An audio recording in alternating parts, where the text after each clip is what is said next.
लय दिवस झालं फिरायला जायचं असं ठरलेलं, पण काय घडत नव्हतं. मग रेल्वेनं आम्ही निघालो. जाताना रेल्वेतनं असं मस्तपैकी दृश्य दिसत होती.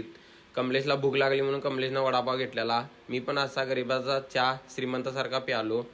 रेल्वेतनं जाताना असं मस्त सुंदर दृश्य दिसत होतं. तिथून आम्ही गोकर्णला उतरल्यानंतर रथ दिसला. एवढा मोठा रथ आणि कोण ओढत असेल असं म्हणत आम्ही महाबळेश्वरच्या देवळात गेलो.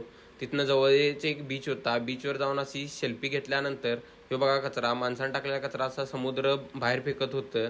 तिथनं रिक्षाला जास्त भाडं सांगितल्यामुळे आम्ही भाड्यानंच गाडी घेतलेली. तिथनं आम्ही ओम बीचला निघालो. ओम बीचला जाताना मस्तपैकी अशी सायंकाळ सूर्यास्त अनुभवत आम्ही ओम बीचला पोचलो. तिथून खाली पोचल्यानंतर पैसे फिटल्यासारखं वाटलं. मस्तपैकी सायंकाळ मग सूर्याला असं हातात धरू का मी अशी नाटकी केली. तिथून मला कमलेश म्हणला वाहीत पाणी येतं त्याचं बी शूटिंग घेतो थांब. मग सूर्याला नमस्कार करून आम्ही पुढच्या प्रवासासाठी निघालो. इष्टीत लईच गर्दी